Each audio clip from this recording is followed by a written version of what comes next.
Hello hello, c'est Guillaume, j'espère que tu vas bien, je te remercie de prendre le temps de suivre cette vidéo avec moi. Aujourd'hui, dans cette vidéo, nous allons discuter de la procrastination. Alors, nous allons aborder ce thème dans le sport, mais pas que, et tu pourras facilement voir qu'il est assez simple de lutter contre la procrastination au quotidien. Avant de t'expliquer tout ça, je me présente rapidement, je suis Guillaume Larue alias Coaching by Guillaume et je suis coach sportif bien-être depuis quelques temps maintenant sur la ville de Paris et à distance.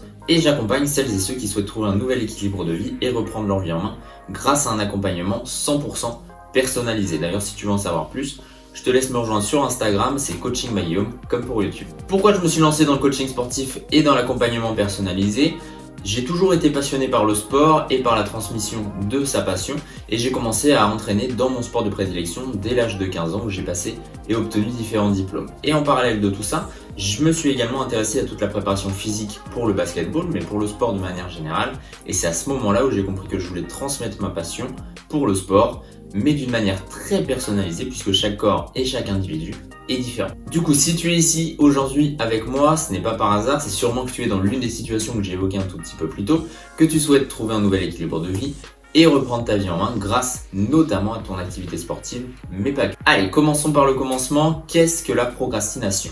Je sais que tu connais un petit peu ce sujet, je vais être assez rapide sur ce point. La procrastination est un terme de psychologie notamment qui représente le fait de souvent reporter à plus tard des tâches ou des activités prioritaires et de les remplacer par des activités moins prioritaires, secondaires. Ce qui est plutôt intéressant, c'est que plusieurs études suggèrent un lien entre la procrastination et certains troubles ou comportements tels que l'anxiété, une faible estime de soi, l'ennui, l'impulsivité ou même le perfectionnisme. D'autres facteurs tels que l'absence de plaisir, de récompense immédiate peuvent être associés à la procrastination ainsi que la peur de l'échec ou de la réussite, le manque de motivation et des difficultés de concentration. Bien souvent, la procrastination est interprétée comme de la paresse par les autres, mais également par soi-même. Or, c'est un réel trouble qui est parfois compliqué à gérer au quotidien. D'autant plus que les conséquences de la procrastination peuvent être terribles. Une augmentation du stress, une culpabilité de ne pas faire quelque chose, une perte de productivité, un jugement social, peur du regard des autres. Bref, si tu penses souffrir de procrastination, n'hésite pas à consulter un professionnel tel qu'un psychologue afin d'en parler. Dans cette vidéo, je vais te présenter 5 conseils afin de limiter la procrastination. Cette vidéo ne remplace pas les conseils et l'accompagnement d'un professionnel. Voilà, maintenant que les choses sont claires, passons aux choses sérieuses. Comment arrêter de procrastiner ? Je sais que au moins une fois dans l'année, voire dans le dernier mois, tu as dit cette phrase terrible, je le ferai demain. Et au final, tu ne l'as toujours pas fait. Si tu as l'impression que cette phrase revient trop souvent dans ton vocabulaire, c'est sûrement que tu es en train de procrastiner sans même t'en rendre compte. Alors ok, c'est normal parfois d'avoir la flemme de faire tel ou tel truc. Et du coup, on se dit qu'on le fera demain. Et on le fait vraiment le lendemain parce qu'on n'a pas le choix, tout simplement. Mais parfois, on peut avoir un peu plus de temps et le lendemain se transforme en surlendemain, voire en semaine prochaine, voire en mois prochain. Et au final, on ne le fait jamais. Bref, on n'a pas envie de le faire et on retarde au maximum l'échéance pour cette tâche bien précise. D'ailleurs, voici quelques stats via un sondage d'OpinionWay en 2018.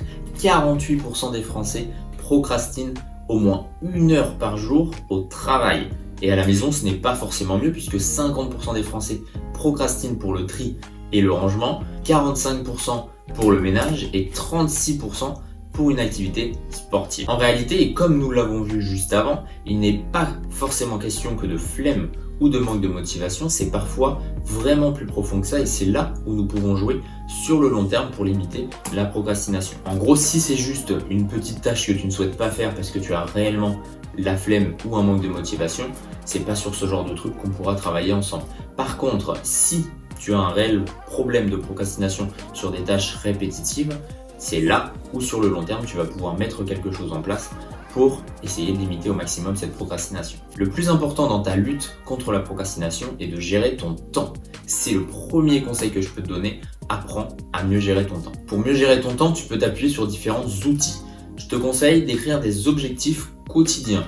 Je m'explique. Dans ta journée, tu as un ou plusieurs objectifs. Si ton ou tes objectifs ne sont pas très clairs, prends le temps de les noter, ce qui va te permettre tout simplement d'éclaircir tes idées. Une fois que ton ou tes objectifs sont réellement définis, sont clairs pour toi, tu vas pouvoir passer à la réalisation des tâches qui vont te permettre d'atteindre ton ou tes objectifs. N'oublie surtout pas de te féliciter et de te récompenser à chaque fois que tu atteins l'un de tes objectifs. Avant de passer au prochain cap, avant de passer au prochain objectif, il faut regarder ce que tu as déjà réalisé pour atteindre l'objectif précédent et te féliciter d'avoir parcouru tout ce chemin. Dans la même logique, il faut aussi s'organiser. Cela commence par nettoyer et ranger ton espace de travail à la fin de chaque session. Par exemple, si tu fais tes séances de sport à la maison, il est important de ne pas avoir des affaires partout au sol, puisqu'avant de faire ta séance, tu devras ranger les affaires et c'est une tâche qui ne va pas forcément te motiver. Et pour terminer sur ce point, il faut également avoir un calendrier. Dans ce calendrier, tu vas pouvoir noter d'une part chaque petite étape de la journée afin d'atteindre ton ou tes objectifs, mais également de laisser quelques créneaux libres où tu pourras te reposer de toute cette pression, de toute cette organisation. Sur ces créneaux libres, ça ne veut pas forcément dire que tu ne vas rien faire, mais si par exemple tu es un peu en avance, tu vas pouvoir faire un temps mort où tu vas pouvoir te reposer. Si tu es en retard, tu vas pouvoir rattraper un petit peu de ton retard sur ces créneaux libres. En fait, ce sont des créneaux où tu vas pouvoir faire ce que tu veux sans pression. C'est super important de prendre son temps, ou du moins de se laisser le temps dont nous allons avoir besoin pour finaliser la tâche avant de passer à la suivante. Une tâche ratée, bâclée ou mal réalisée n'aura aucun effet positif en vue de ton objectif final. Ce premier point est certes restrictif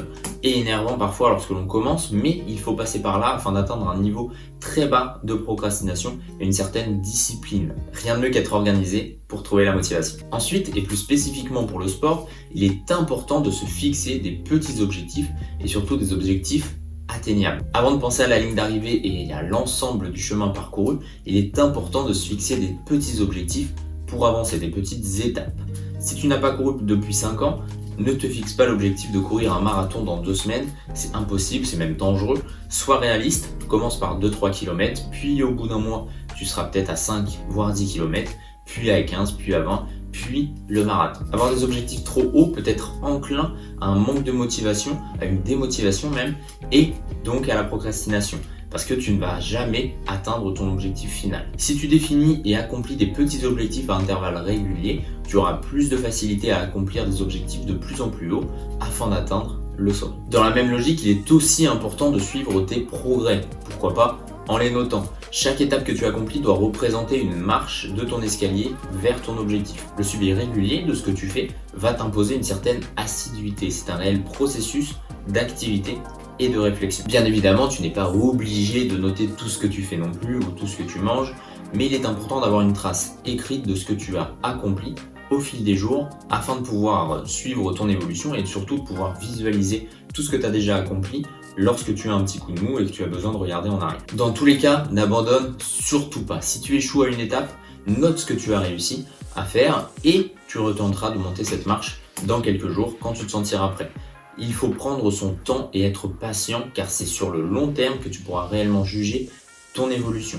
Ce n'est pas au bout d'1 ou 2 semaines, c'est vraiment sur le long terme, au bout de quelques mois, voire quelques années. Le 4e conseil que je peux te donner est assez simple. Pense aux bénéfices qu'auront tes actions. Lorsque tu n'as pas envie de faire ta séance de sport, ta séance de yoga ou même d'autres choses, prends le temps de réfléchir à pourquoi tu t'es lancé dans cette activité. Quels sont les réels bénéfices de tes actions ? Qu'est-ce que cette séance de yoga va t'apporter ?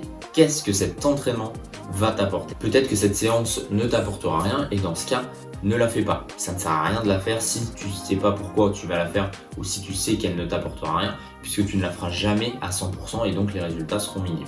Par contre, si tu sais que cette séance de yoga va t'apporter un peu plus de calme, un peu plus de sérénité au quotidien, tu as les bénéfices de cette action, donc laisse-toi porter et fais cette action. Et pour terminer, tu peux trouver quelqu'un avec qui partager toutes ces activités, que ça soit en couple, que ça soit entre amis, que ça soit avec un coach. Si tu es tout seul à te lancer dans une activité, tu as forcément plus de chances d'abandonner et de renoncer quand tu te lances dans cette activité puisque tu es plus sujet à te démotiver. Par contre, lorsque tu vas te lancer dans une activité avec quelqu'un, l'objectif c'est tout simplement de se partager sa motivation. Si toi tu n'es pas motivé mais que cette personne est très motivée, elle va influer de la motivation en toi et donc vous pourrez faire l'activité tous les deux en étant motivés. L'objectif c'est d'avoir une motivation externe qui va te permettre tout simplement de ne jamais arrêter lorsque la motivation interne est un petit peu plus basse. C'est assez simple, si tu fais cette activité tout seul et que tu n'y vas pas, ça ne regarde que toi. Par contre, si tu fais cette activité à deux et que tu ne vas pas à l'activité alors que cette personne y est allée, forcément, ça va te motiver à accompagner cette personne et à ne pas la laisser toute seule. Ça peut être aussi un bon intérêt à ne pas lâcher. Voilà, c'est la fin de cette vidéo. J'espère que cette vidéo va pouvoir t'aider dans ta quête du bien-être et dans ta volonté de lutter contre la procrastination. Si tu souhaites que l'on discute de ton projet ensemble, je te laisse réserver un créneau juste en bas dans la description. Tu as un lien où tu peux réserver un rendez-vous avec moi de 30 minutes où l'on parlera de tes objectifs, des actions que tu dois mettre en place pour atteindre tes objectifs. Et puis si tu as d'autres questions, je te laisse les laisser dans les commentaires, je me ferai évidemment un plaisir de t'y répondre. N'oublie pas de t'abonner si ce n'est pas encore fait, de liker, de commenter cette vidéo et de la partager à ton entourage si elle t'a plu. N'oublie pas de me rejoindre sur Instagram et sur TikTok avec le même nom pour YouTube, Coaching by Guillaume. Je te dis à très bientôt pour une prochaine vidéo. Ciao.